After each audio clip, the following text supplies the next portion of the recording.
সঙ্গে উপস্থিত আছেন গণমাধ্যম ব্যক্তিত্ব ডাক্তার আব্দুল নূর তুষার, আপনাকে স্বাগত জানাচ্ছি। আমাদের সঙ্গে উপস্থিত আছেন নিউ ইয়র্ক ভিত্তিক সংবাদ মাধ্যম ঠিকানার editor in chief Khaled Mohiuddin, আপনাকে স্বাগত জানাচ্ছি। আমি খালেদ ভাইকে দিয়ে শুরু করতে চাই। আমরা জানি যে আপনি নির্বাচন কাভার করার জন্যই দেশে অবস্থান করছেন বর্তমানে। আমরা গতকালকেও দেখেছি আপনাকে সংবাদ সম্মেলনে, সেখানে ছিলেন, সেটি নিয়ে বেশ আলোচনা চলছে। আপনার কাছে জানতে চাই আসলে নির্বাচন কেমন দেখলেন? আসলে নির্বাচন কেমন দেখলাম, আমি ঢাকার বাইরের কোনো কেন্দ্রে যাওয়ার আমি সুযোগ পাই নাই। ঢাকার ভেতরের 6টা আলাদা কেন্দ্রে আমি গেছিলাম। তো সেই ক্ষেত্রে সকালে আমি যে কেন্দ্রে গিয়েছি সেটা হচ্ছে গুলশান মডেল স্কুল ও কলেজ কেন্দ্র, যেখানে আসলে প্রধান উপদেষ্টার ভোট দেওয়ার কথা এটা আমি জানতাম, যেটা আমি জানতাম না যে ওইখানে আসলে বিএনপির চেয়ারপারসন তারেক রহমানের ভোট দেওয়ার কথা। তো আমি ওইখানে প্রচুর পরিমাণে গণমাধ্যম, মাইক, আমি ওইখানে এই দেখে ওইখান থেকে তাড়াতাড়ি চলে আসলাম এবং একটু ব্যালেন্স করার জন্য আবার গেলাম হচ্ছে মিরপুর মণিপুর স্কুল, যেখানে হচ্ছে জামায়াতের আমির যেখানে ভোট দিলাম। তো আমি যখন ওখানে গেছিলাম তখন জামায়াতের আমির সাহেব ওখানে ছিলেন। তো স্বাভাবিকভাবেই এই দুইটা কেন্দ্রের অবস্থান, উচ্ছ্বাস, মানে এই দুইটা কেন্দ্র দেখতে, মানে এটা ঠিক আসলে রিপ্রেজেন্টেটিভ কেন্দ্র না। কারণ হচ্ছে যে এখানের মধ্যে এতগুলি গণমাধ্যম, মানুষ, এই তো তারপরে আমি দুই একটা ছোট কেন্দ্রে গেছিলাম, এক্স্যাক্টলি এখন নাম মনে নেই, ঢাকার আরো কয়েকটা কেন্দ্রে আমি গিয়ে সকালে বেলার মধ্যে 2.5 ঘন্টা পরে কোন একটা কেন্দ্রে গিয়ে দেখলাম যে 5-6% মতো ভোট পড়ছে। 3 ঘন্টা পরে কোন একটা কেন্দ্রের মধ্যে গিয়ে দেখলাম যে 11% মতো ভোট পড়ছে। তো ভোটের সংখ্যাটা পরে মনে হয় একটু বেশি হারে ভোট লোকে দিছে অথবা ভোট বাড়ছে, আমি জানি না। এখন এইটার মধ্যে ইঞ্জিনিয়ারিং হয়েছে না ডাক্তারি হয়েছে আমি ঠিক জানি না, কিন্তু এইটা আমি আমার দেখা থেকে আমি বলতেছি যে আমি আসলে 2 ঘন্টায় যেরকম দেখছি, তার 3 ঘন্টা পরে যেরকম দেখছি, তারপরে ভোটের পরিমাণটা যেরকম বাড়ছে, সেইটা হইতে হইলে অনেক বেশি পার্টিসিপেশন আসলে পড়া লাগবে। এটা হইতে পারে শীতের দিন, আমি জানি না কিছু। ভোটের আগে কিন্তু আমি শেষ করি, কিন্তু আমার ওইখানে মানে আমি যতগুলি কেন্দ্রে গেছি, আইন শৃঙ্খলা রক্ষার দায়িত্বে যারা ছিলেন, প্রিজাইডিং অফিসার, প্রিজাইডিং অফিসার বা পোলিং অফিসাররা বা পোলিং এজেন্টরা যারা ছিলেন, তারা সবাই ভোট ভালো হচ্ছে, ভোটে কোনো সমস্যা নেই, এরকম কথাই বলছেন। আমি স্পেসিফিকলি সবার কাছে জিজ্ঞেস করছি। আপনি নিজে কোনো অনিয়মের চিত্র দেখতে পান? আমি ওনাদের কাছে একদম স্পেসিফিকলি জানতেও চাইছি যে আপনারা কি কোনো অনিয়ম দেখতেছেন, কোনো সমস্যা দেখতেছেন, কিছুর কথা আমি অন্তত শুনি নাই। জি খালেদ ভাই, ভোটের আগে আমরা রাজনৈতিক দলগুলোর কাছ থেকে ইঞ্জিনিয়ারিং, ডাক্তারি এই সব কথাবার্তা শুনছিলাম। আপনার কাছে আসলে কি মনে হয় যে আপনি নিজেও একটি প্রশ্ন করেছিলেন গতকাল বিএনপি চেয়ারম্যান তারেক রহমানকে, তিনি চমৎকার উত্তর দিয়েছেন। আপনার কাছে কি মনে হয় আসলে এরকম কোনো কিছু কি না ছিল কি? আমার মনে হওয়াটা দিয়া তো আসলে মানে দুনিয়া চলবে না, দুনিয়া চলে হচ্ছে পারসেপশন দিয়া। এখন ঘটনা দিচ্ছে যে কারো পারসেপশন ছিল যে জামায়াতে ইসলামী সরকার গঠন করবে, তো তাদের কাছে মনে হয়েছে জামায়াতে ইসলামীকে ইঞ্জিনিয়ারিং করে হারানো হয়েছে। আমার কাছে মনে হয়েছে যে এইটার তো কোনো তথ্য আমার কাছে নাই, কিন্তু আমি আসলে জামায়াতে ইসলামীর যে ভোট প্রাপ্তি, আসন প্রাপ্তি, তাতে আমার কাছে মনে হয় জামায়াতে ইসলামী ভোট ভরে দিবেন, মানে যে ভোটটা আসে নাই সেটা আপনি দিয়েছেন এবং দিয়ে দিয়েছেন। আরেকটা হচ্ছে আপনি ভোট কেন্দ্রের লোকজনকে আসতে দিলেন না, ফলে প্রতিপক্ষের ভোটাররা আসতে পারলো না, আপনার ভোটাররা গেল। আরেকটা হচ্ছে আসলো কিন্তু ঢুকতে পারলো না, কারণ আপনি একটা লম্বা লাইন তৈরি করলেন, লাইনের পিছনে দাঁড়িয়ে থাকলো। আরেকটা হচ্ছে সবই ঠিক মতো হলো, গোনার সময় আপনি ঠিক মতো গুনলেন না। আর আরেকটা ইঞ্জিনিয়ারিং হচ্ছে আপনি হ্যাঁ পাশে একটা টিক চিহ্ন দিয়ে দিলেন। লোকে জিজ্ঞেস করে আমি কোথায় ভোট দিব, এখানে তো আগেই ভোট দিয়ে দিচ্ছে, টিক তো মারা আছে ভাই, তাহলে কি আমি কোথায় দিব? এখানে দেখি 2টা ভোট দিয়েছে, উপরে একটা টিক দিয়েছে, নিচে একটা ক্রস দিয়েছে। এটা আরেকটা ইঞ্জিনিয়ারিং। লোকজন স্বাভাবিকভাবে, এটা আপনারা যে কোনোখানে পরীক্ষা করতে পারেন, ওপেন চ্যালেঞ্জ, ওই ব্যালট বাক্সটা, ওই ব্যালট পেপারটা দিয়ে আপনারা একজন যে কোনো 20টা লোক, যে কোনো 20টা লোককে কিছু বলবেন না, একটা সিল হাতে ধরাই দিয়ে বলবেন আপনারা যেখানে ইচ্ছা করে দিয়ে দেন সিলটা, দেখবেন হ্যাঁ ভোট কয়টা পরে, না ভোট কয়টা পরে। হ্যাঁ, এটাও এক ধরনের ইঞ্জিনিয়ারিং। হ্যাঁ, এইটাকে বলে হচ্ছে পাভলভিয়ান রিফ্লেক্স।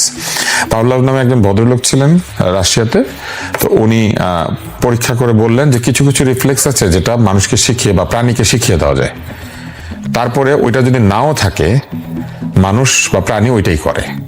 যেমন তেঁতুল, লেবু, এটা বলার সাথে সাথে আমাদের একটা জিভে পানি আসে। এর কারণ হচ্ছে আমরা এই টকের স্বাদটা জানি এবং আমাদের ব্রেইনের মধ্যে এটা আছে।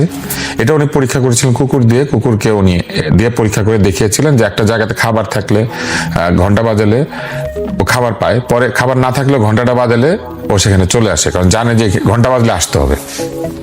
ওইরকম আমাদের ছোটবেলা থেকে যে জায়গাতে টিক চিহ্ন দেওয়া থাকে আমরা ফিল করি, অনুভব করি যে ওইটা রাইট, ওইটা ইয়াস, ওইখানে আমি আছি। এই জন্য টিক চিহ্ন কোথাও দিতে হয় না, বরং ভোটটাই টিক চিহ্ন দিয়ে দেওয়া যেত, যে দুটি খালি বাক্স আছে, যেটা সঠিক সেটাতে টিক দেন, যেখানে আপনি ভোট দিতে চান সেখানে টিক দেন।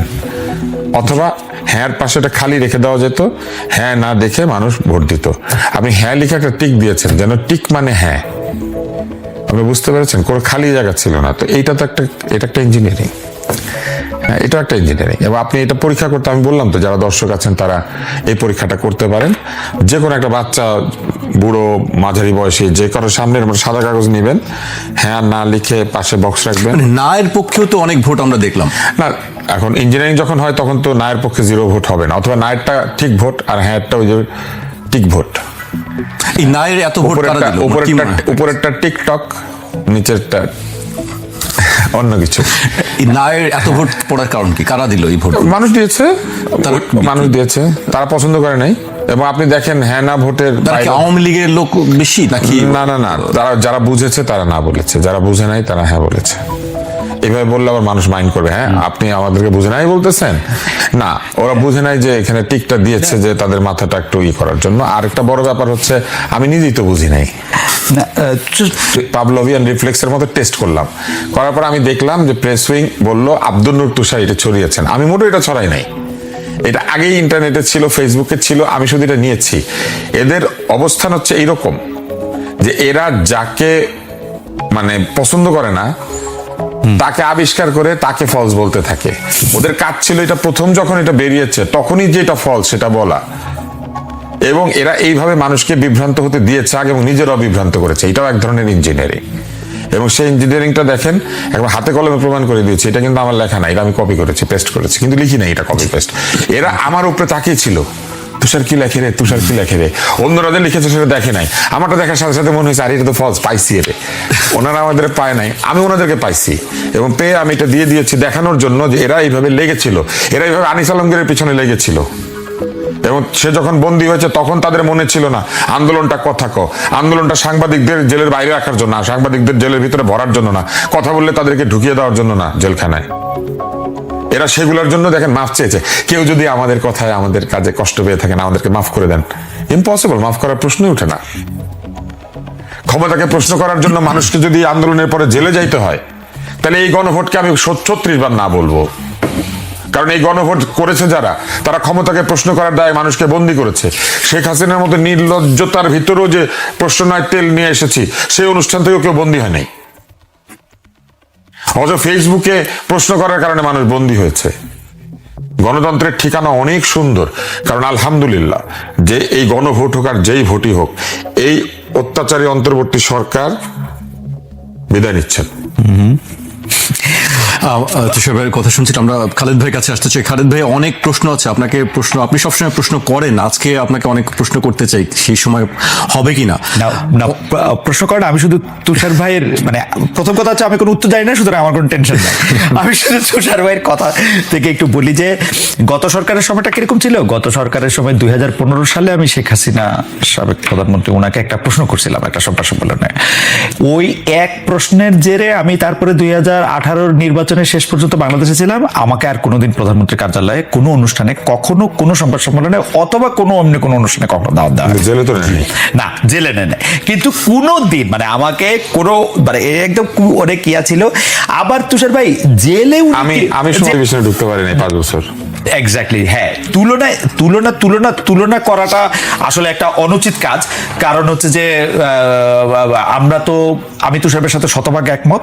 আমরা তো ওই বন্দোবস্ত বা ওই ব্যবস্থাপনা চাই নাই বলেই আমরা খুব খুশি হইলাম, আনন্দ করলাম, খুব ফুর্তি করলাম, খুবই মানে কি বলবো আনন্দের চোটে আমার ডয়েচে ভেলের চাকরি শেষ হয়ে গেছিল। মানে আমি হচ্ছে ছুটিতে ছিলাম, মানে ঘটনা হয়েছে জুলাই মাসে, এটা হয়েছে তো আমি 5 জুলাই একটা শো করছিলাম, 12 জুলাই, 19 জুলাই, 26 জুলাই। তারপরে হচ্ছে যে এখন আপনি একটা জায়গায় কাজ করলে আপনি অবসর প্রস্তুতিকালীন ছুটি আছে না, সেই অবসর প্রস্তুতিকালীন ছুটিতে আমি চলে গেছি, যেটা আগে থেকে ঠিক করা। মানে আমি এত খুশি হয়েছি, ডয়েচে ভেলে যখন আমার ছুটি থেকে আমাকে অনুরোধ করলো যে এত বড় ঘটনা ঘটছে, তুমি আইসা একটু এই অনুষ্ঠান এই 3-4 দিন এটা করে দেওয়া যাও। এবং এইটা তারা মানে কি বিপদে পড়ছে তুষার ভাই জানেন? তুষার ভাইকে বলি ইয়ারে বাদ দেয়া, ওদের বিপদ হচ্ছে ওরা আমাকে আর পে করতে পারবে না, বিকজ ওদের পুরো পেমেন্টের বাদ হয়ে গেছে, মানে শেষ হয়ে গেছে, ওদের সাথে আমার সম্পর্ক শেষ। আমাদের ফ্রিল্যান্সার হিসেবে কোনো, আমি আজকে থেকে আমি আপনার বলে রাখি, আমি আপনার নর্মাল কথা বলি, কেন আমার তুলনা শুনলে আমার রাগ লাগে। তারেক সাহেবকে আওয়ামী লীগ সরকার গত কতদিন, মানে তুষার ভাই ডেট মনে থাকে, আমার ডেট মনে থাকে না, মানে একটা সময় থেকে বলা হলো না যে উনাকে আর দেখানো যাবে না, উনাকে আর সাক্ষাৎ দেখা যাবে না। ওরও 2 বছর আগে থেকে, মানে মোটের উপর 5 বছর আগে থেকে আমি জনাব তারেকের একটা ইন্টারভিউর জন্য আমি পিছিয়ে পিছিয়ে ঘুরতেছি। ইন্টারভিউ দেয় নাই তো দেয় নাই, যে আচ্ছা ঠিক আছে আমি কারোর সঙ্গে কথা বলতেছি না, তারপর তো কথা বলতে শুরু করলো, আজকে বিবিসি, কালকে আল জাজিরা, পরশুদিন রয়টার্স, তো কথা বলে, এখনো তো দেয় নাই। এটা কারণ কি? আমরা ইন্টারভিউ নিতে গেলে সবসময় দেখা যায় যে আমরা পিছিয়ে থাকি, যারা ফরেন মিডিয়া যেগুলো আছে তারা সবসময় পেয়ে যায়। আমার মনে হয় যে ফরেন মিডিয়ার একটা গ্ল্যামার এটাকে আকর্ষণ করে, কিন্তু আমার ক্ষেত্রে আমি বলি, আমি তো ডয়েচে ভেলে, আমি তো ফরেন মিডিয়াতে ছিলাম, এবং বাংলাদেশের মিডিয়াতে উনার ইন্টারভিউটা বন্ধ। আমি মানে ওই যে উনার প্রেস টিম 2-1 তো এখন আছে, উনাদের কাছে জানতে চাইলে যেতে পারবেন, মানে আমি কোনো স্টোন আনটার্ন রাখি নাই, দেয় নাই তো ইন্টারভিউ। এখানে আসার পরেও তো আমার ডয়েচে ভেলের সাবেক কলিগ আরাফাতকে উনি ইন্টারভিউ দিল, আমাকে দিল না তো, দেয় নাই তো। এবং আমি বলি এটা তো প্রধানমন্ত্রী হওয়ার আগেই দেয় নাই, প্রধানমন্ত্রী হওয়ার পর আরো দিবে না। এখন এটা বলতে পারে যে ভাই ভাল লাগে না, বা তোমার ভাল লাগে না, বা তোমার প্রতিষ্ঠানের ভাল লাগে না, এই জন্য দেই না, কিন্তু ঘটনা এরকম আবার নাও হইতে পারে, আমি ঠিক জানি না।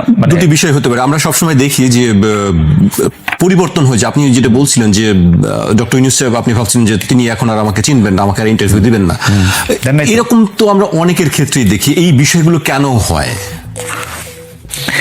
এটা কি ক্ষমতায় যাওয়ার পরেই না? এইটা যেটা হয় যে ক্ষমতায় যাওয়ার পরে বা ক্ষমতায় থাকাকালীন সময় কিছু লোক মনে করে যে আমি কোনো আনকমফোর্টেবল কোশ্চেনের সম্মুখীন হব না, এক্স্যাক্টলি আমার কোনো কোশ্চেনে আমি আনকমফোর্টেবল হব না। আপনারা বলতেছেন তো যে তারেক সাহেব গতকাল কোশ্চেনটা ভালো হ্যান্ডেল করছে, কিন্তু আপনি যদি তারেক সাহেবের পাশে আপনি মির্জা ফখরুলকে দেখেন, যারে দেখে আমার আরো বেশি হাসি পাইছে। মির্জা ফখরুল সাহেব তো হাত নাইরেটের এরকম একটা, এটা দেখে আমার আরো বেশি আমি হাসতেছিলাম, কারণ আমি প্রশ্ন করার সময় আমি এটা আমার একটা প্রকৃতি, যে আমার কাছে মনে হয় যে এটাকে ইউফেমিজম বলে, যে আমি একটা ভালো, এবং আমার সাথে যে কারো কোনো ব্যক্তিগত দ্বন্দ্ব সংঘাতের জায়গায় আমি না, সেইটা আমি মনে করি যে এটা ক্লিয়ার করা দরকার। আসলে আমি না, আমার কাছে মনে হয় আজকে আপনি দেখবেন যে এই প্রশ্ন করাটা নিয়ে, তুষার ভাই এই প্রশ্ন করাটা নিয়ে সবচেয়ে বেশি আপত্তি জানাইছে হচ্ছে আমাদের এনসিপির ভাইরা, তো বা জামাতের ভাইরাও মনে হয়, কিন্তু এনসিপির যে ভাইদের আমি চিনি আর কি, ধরেন হাসনাত আব্দুল্লাহ একটা স্ট্যাটাস দিয়ে বলছে কি নিয়ে তৎসম শব্দটা ব্যবহার করে, অভয় শব্দটা আসছে, যে সাংবাদিক কি আসলে এইভাবে কাউকে প্রশ্ন করতে পারে? 100 বার পারে। ইউনূস সরকার ভয় দেখায় নাই, অভয় প্রশ্ন জিজ্ঞেস করবে না। প্রথম কথা হইলো, আমার এই যদি অভয় দেন কয়ে, কিন্তু আমি তার অভয়ের জন্য থামি নাই, আমি একই জায়গায় এটা বলছি, সঙ্গে আমি সঙ্গে জায়গায় বলছি, এটা হচ্ছে একটা বাগধারা 3 শব্দের। আমি সেইটাই বলতে নিছিলাম।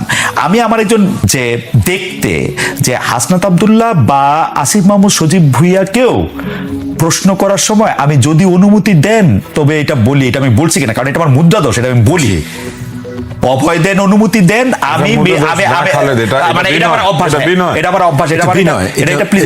আমার ধারণা, আমি এটা সাথে গিয়ে এবং এইরকম করে হাইসাই বলছি, মানে হয়তো অত বেশি, কারণ মির্জা ফখরুল সাহেবের দিকে আমার আসলেই অনেক বেশি হাসি পাইছে, উনি এত বেশি উত্তেজিত হয়ে গেছিল, হাত টাত নাই রে, একেবারে একটা অবস্থা আর কি।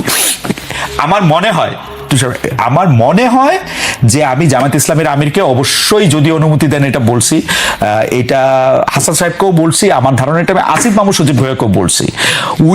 আসিফ মাহমুদ সজীব ভুঁইয়া সংবাদ সম্মেলনে দাঁড়ায় বললেন, আমাকে কোট করে, যে একজন সাংবাদিক বলেছেন উনি ক্ষমতায় আসার আগে, যদি অভয় দেন তবে কথা বলবো, যদি অভয় দেন তবে কথা বলবো না। ভাই ডিজিটাল ফুটপ্রিন্টে সবকিছু দেখা যায়। আমি যদি অভয় দেনের পরে একটা পজ একটা কমা কিচ্ছু দেই নাই, আমি যদি অভয় দেন তাহলে প্রশ্ন করি আপনাকে যে আপনি ইলেকশন ইঞ্জিনিয়ারিংটা আপনার করতে হইলো কিনা 200টা আসন পাওয়ার পরে। সংবাদ সম্মেলন হচ্ছে এরকম একটা জায়গা, এই জায়গার মধ্যে তো আপনি ব্যাক এন্ড ফোর্থ কোশ্চেন করতে পারতেছেন না, আপনার একটা কোশ্চেনই আপনি করতে পারবেন। তো এখন অনেকে আমাকে এই জ্ঞান দিচ্ছেন, কত প্রশ্ন করার ছিল, আপনি অনেক প্রশ্ন করতে পারতেন যে ভাই আমি ছাড়াও তো ওইখানে 500 সাংবাদিক ছিল, তো ভাই আরো 15টা প্রশ্ন হয়েছে, তো আপনি সন্তুষ্ট থাকেন। কিন্তু সবচেয়ে বড় জিনিস যে এই প্রশ্নটি হয়তো আর কেউ করতেন না, যেটি আমি জানি না এই প্রশ্নটি নিয়েও আমি অনেক প্রাউড, এই প্রশ্নটা আমি কইরে একদম পৃথিবী উল্টাই ফেলছি এটা আমি ভাবি না। আবার পাশাপাশি এইটাও ভাবি না যে এই প্রশ্নটার কারণে বাংলাদেশের সাংবাদিকতা ধুলোর সঙ্গে মিশে গেছে, এটাও ভাবি না। আমি মনে করি যে এটা একটা মানে ঘটনা হয়েছে কি, আমরা তো তুষার ভাই সহ আরো কয়েকজনের কথা মনে পড়ছে উনাদের মতো এত চটজলদি বুদ্ধির এবং এত তীক্ষ্ণ মানুষ না। আমরা তো এটা মাঠের রিপোর্টার, ওই সময়টা মনে হয়েছে 4-5 ঘন্টা ধরে, এর আগে আরো 2 ঘন্টা ধরে প্রস্তুতি ওনার কাছে, কি প্রশ্ন করব ওটা আমার কাছে ওই সময় মনে হয়েছে যে I could ask this question, কিন্তু এটার মানে তেল, এটার মানে তোষামদি, এটার মানে, এবং বাবারে বাবা কতগুলি বর্গের খবর্গের শব্দ ব্যবহার করেন ওনারা। আসলে সেটি আমরা দেখি। হাসলেন ভাই, আমি হাসা নাকি প্রশ্ন লঘু করে ফেলছি? এত বড় প্রতিষ্ঠানে এত বড় অনুষ্ঠানে নাকি হাসা যায় না? সেটি আসলে এক একজনের যার যে অবস্থান, কিন্তু আমার মনে করি, আমি আমার যেটি ব্যক্তিগতভাবে একজন সাংবাদিক হিসেবে মনে করি, এটি এক একজনের না। ঠিক আছে, আমি এইটাও মানতে রাজি আছি, তুষার ভাই যদি এখন আমার সাংবাদিকতা শিক্ষক হিসেবে বলে খালেদ এটা করছো কেন, এটা করা তোমার ঠিক হয় না, আমি এটা মানতে রাজি আছি। কিন্তু তুষার ভাই যদি আমারে বলে খালেদ তুমি এটা করছো তারেক সাহেবের কাছে টাকা খাই, দ্যাটস মাই প্রবলেম। যে এটা আপনি তো আমরা কইতেই পারেন ভাই, আমরা তো পাবলিক প্রেজেন্স আমাদের, আপনি তো কইতেই পারেন তোমার এটা ঠিক হয় নাই, তোমার এটা ভালো হয় না, এটা তো আপনি 100 বার কবেন ভাই, আমি তো ঠিক ভালো ব্যাপারটা জানিও না আসলে। জি ঠিকই বলেছেন খালেদ ভাই। তুষার ভাইয়ের কাছে আসছে, তুষার ভাই, আসিফ মাহমুদ সজীব ভাইয়ের কথা আসছিল, তিনি বলেছেন যে ছায়া মন্ত্রিসভা গঠন করা হবে। আসলে ছায়া মন্ত্রিসভাটা কি? কিভাবে মন্ত্রিসভা হচ্ছে বিরোধী দল চাইলে প্রতিটি মন্ত্রিসভার বিপরীতে তাদের একজন মন্ত্রী হিসেবে দায়িত্ব পালন করবেন, এরকম একটি ধারণা দিয়ে একটা ছায়া মন্ত্রিসভা গঠন করতে পারে। এবং তারা যেটা করে, ওই মন্ত্রিসভা থেকে যে মন্ত্রিসভা চলছে তাদের যে কাজকর্ম, তার বিপরীতে তাদের কর্মসূচি বা তাদের উপদেশ বা তাদের পরিকল্পনাগুলি জনগণকে জানায় যে এটা এইভাবে না করে এইভাবে করা যেত, এইভাবে না করে এইভাবে। ওনারা ছায়া মন্ত্রিসভা গঠন করলে তো ওনাদের একটা ছায়া প্রধানমন্ত্রী থাকবে। ছায়া প্রধানমন্ত্রীটা কে? আর আমি এই যে ওর খালেদের কথা শুনতে শুনতে একটু সার্চ দিয়েছিলাম, তো সেখানে আমার কাছে প্রথমে ভেসে আসলো নিউজ 24 অনলাইনের একটি সংবাদ। ওটার হেডলাইন হচ্ছে সাংবাদিকদেরকে দেখে নেওয়ার হুমকি দিলেন হাসনাত আব্দুল্লাহ। তো কেউ যদি কাউকে দেখে নেওয়ার হুমকি দেয় তাহলে তো তাকে দেখলে মানুষ ভয় পাবে না, ও নিজে ভয় দেখাইতে পারবে। কিন্তু কেউ যদি প্রশ্ন করে সভয় বলবো না নির্ভয়ে, অথবা যদি অভয় দেন তাহলে বলি, এটাকে তার কাছে মনে হয় যে এটা তেল দেওয়া হচ্ছে, এটা তাকে সম্মান করা হচ্ছে। এটা তাকে সম্মান অসম্মানের বিষয় না। আমরা ছোটবেলায় আমরা অনেকগুলো বই পড়েছি, তার মধ্যে একটা হচ্ছে আরব্য উপন্যাস, একটা হচ্ছে পারস্য উপন্যাস, একটা হচ্ছে গোপাল ভাঁড়ের বই, একটা হচ্ছে নাসিরুদ্দিন হোজ্জার বই, তাই না? এই বইগুলো আমরা পড়েছি। এই প্রত্যেকটা বইয়ে দেখা যেত তারা সম্রাটের দরবারে বা রাজার দরবারে, বা ওই সময় তো আর গণতান্ত্রিক শাসক প্রধানমন্ত্রী নাই, রাজার একটা মন্ত্রী থাকতো, ওইসব দরবারে কথা বলে। প্রত্যেকটা লাইনে লেখা থাকতো যদি অভয় দেন তাহলে একটি কথা বলি, অথবা সভয় বলবো না নির্ভয় বলবো। এইটা একটা আদব, এটা একটা কায়দা, এটা একটা বিনয়। আনফর্চুনেটলি বিনয় তো তারা বহু আগেই পাঠিয়ে দিয়েছেন বেহেশতে, তারপরে বেহেশতের টিকিট বিক্রি করেছেন, তারপরে বেহেশতের টিকিটওয়ালাদের সাথে গিয়ে ইলেকশন করেছেন, তারপরে এখন কেউ যদি বিনয় প্রদর্শন করে। আপনি এত রেগে আছেন কেন? আমি রেগে নাই, আমি রেগে নাই। বেয়াদবি কোনো দেশের আইন হতে পারে না, বেয়াদবি কোনো দেশের নিয়ম হতে পারে না। বেয়াদবি কোনোভাবেই গ্রহণযোগ্য বিষয় না, কিন্তু এই বেয়াদবি তো সরকারিভাবে করা হয়েছে। তা আমি সেটা আমার কাছে, এবং এখন একজন মানুষ যদি তার স্বভাব সুলভ কার্টেসি কাউকে দেখায়, বিনয় দেখায়, সেটা তাদের কাছে মনে হয় মাথা নত করা, আর এটা মাথা উঁচু করা। সেটি সেটা আমি নিজের ব্যক্তি একটা কারণ প্রশ্নটা কি সেটা আমার দেখতে হবে। ছেলে আমাকে অনেক সময় প্রশ্ন করতে বলে জিজ্ঞেস করে যে বাবা আমি কি প্রশ্নটা করবো তোমাকে। সেটা তো বাবা না, হিসেবে তুষার ভাই আপনি ওদের কথা বললেন, আমার শিক্ষক প্রফেসর আলী রিয়াজ, আমি ওনাকে প্রশ্ন করলাম যে আমাদের মতিউর রহমান চৌধুরী মানে মানব জীবনের সম্পাদক ওই সময় বলছিলেন যে আমরা তো উপদেষ্টাদের নিয়ে কিছু লিখতে পারতেছি না, সব উপদেষ্টা তো ফেরেস্তা, এরকম না, মানে পরিসংখ্যানের একটা নিয়মেও তো সবাই ভালো মানুষ হইতে পারে না একটা সংঘের মধ্যে। তো স্যার এটা এরকম কেন হইলো আপনি কি মনে করেন, বা কাছাকাছি এরকম একটা প্রশ্ন করছে। তো সে বলতেছে যে তবু তো ভালো খালেদ এখন এই আমলে এসে প্রশ্নটা করতে পারতেছেন। আমি বললাম যে স্যার শেখ হাসিনার আমলেও তো 2-3টা এরকম কথা বলা গেছে, বা শেখ হাসিনার আমলেও তো আমরা ওই সোনার মেডেলে গয়না নাই, রূপপুরে বালিশ নাই, এগুলির কথা বলছি না। খালেদ আপনার কথা কিন্তু ফেসিবাদের পক্ষে দাঁড়িয়ে যাচ্ছে, এবং এই কথা নিয়ে আমাকে 2500 গালি খাইতে হইলো। এবং আলী রিয়াজ কি জানি এক ভ দিয়ে আরেক শব্দ শিখছে, আলী রিয়াজ ডট ডট দিয়েছেন খালেদ মহিউদ্দিনকে, এবং এটা তো একটা ট্যাগিং, এই ট্যাগিং তারা করে গিয়েছে। এবং আলী রিয়াজ এটা আপনি বললেন নোয়িং ভেরি ওয়েল, উনি আমাকে 30 বছর ধরে চিনেন, তারপরে উনি এটা বলতে পারলেন যে খালেদ আপনার কথা ফেসিবাদের পক্ষে চলে। খালেদ ভাই এটা শেষ হবে কোথায়, মানে এই এটা শেষ হবে- আমলে কি আমরা এই ট্যাগিং এর শিকার হতে থাকবো? তুষার ভাই কোক এটা আমি তুষার ভাই কথা মুখের কথা কেটে নিছি, পরে তুষার ভাই আমার কথা আমি খালেদের কথা পছন্দ করি, আমার মানে আমি ওর সাথে ঘন্টার তুলতে দিই সোনালী কলা, হ্যাঁ। এই যে এখন এবার ট্রাম্প ঠিক সাহেব আর এই কলা কিন্তু তুলতে দিবে না, শেষ। এখন গ্যাস কিনতে বাধ্য করেছে, এবং সেটা আবার চুক্তি করে এসেছে জনাব প্রধান উপদেষ্টা। হ্যাঁ, তো আমি আপনাকে একটা কথা বলি, রমজান মাসে এখনো বাকি আছে, উনি রমজানের যে একটা শুভেচ্ছা বাণী থাকে না, ওটা উনি দিয়ে দিয়েছেন, এটাও উনি তারেক রহমানকে এখন দিতে দিচ্ছেন না, আগেই উনি দিয়ে যাচ্ছেন। আসেন আমরা আসল জায়গাতে আসি। এই যে আমরা যে কালচারটার কথা বলছিলাম, ট্যাগিং, একটা অনুষ্ঠানে আমি গিয়েছি, সেখানে প্রেস উইং এর এক ভদ্রলোক হাজির ছিলেন। তর্কে যখন উনি বুঝতে পারছেন যে উনি আর পারছেন না আলোচনা, ওনার কথা সহ অযৌক্তিক, তখন উনি বললেন এই যে সফট আওয়ামী লীগার। আচ্ছা, এইবার আমি আপনাকে প্রশ্ন করি, আলী রিয়াজ সাহেব আমাদের সবাইকে ভোট দিতে বলেছেন, হ্যাঁ ভোট দিবেন, হ্যাঁ ভোটের ভিতর দিয়ে বাংলাদেশ গণতন্ত্রের পথে যাত্রা করবে, হ্যাঁ ভোট দিতেই হবে, দ্বিকক্ষ বিশিষ্ট সংসদ হবে, শপথ অমুক দিন হবে, তমুক দিন হবে, এখনো বলে যাচ্ছে। এই ভদ্রলোক নিজে ভোট দেয় নাই, এই ভদ্রলোক বাংলাদেশের ভোটার না, যে আমার দেশের ভোটার না অথবা ভোট দেয় না, সে আমাকে এসে শিখিয়েছে কেমনে ভোট দিতে হবে। জি, তো ওনার শেখানো ভোট আমি মানি না তো, এবং নাগরিক হিসেবে ওনার শেখানো ভোট না মানার অধিকার আমার আছে। এই অধিকার কেড়ে নেওয়ার অধিকার বাংলাদেশের তো নাই, বিশ্বের কাউকে দেওয়া হয় নাই। আমার নাগরিক অধিকার আছে, যে লোক আমার এখানে ভোট দেয় না সে আমারে ভোট দিতে বলবে আর আমি তার কথা মতো ভোট দিব। আগে একটা ভোট দিতেন, দিয়া প্রমাণ করতেন আপনিও হ্যাঁ পক্ষে আছেন। আপনি বাংলাদেশের ব্যালট বাক্সকে ভোট দেওয়ার উপযুক্ত মনে করেন নাই, এবং এই প্রশ্ন করা যায় না ওনাদের সময়। না। ওনারা বহু প্রশ্ন করতে দেন নাই। না, কিন্তু তুষার ভাই আপনার হিসাব দিল তুমি দিবা না, আমি ওনাকে তুমি তুমি করে বলছি, এটা ওনাকে বলছি না, আমি সত্য ভাষায় এসে বলছি, উনি আপনি এবং উনি 100 বার আপনি, উনি আমার বড় ভাই, উনি একসময় বিতর্ক করেছেন, আমি ওকে অনেক শ্রদ্ধা করি, কিন্তু আমি ওনাকে ওই শ্রদ্ধার মধ্যে থেকেই এই সমালোচনাটা করতে চাই।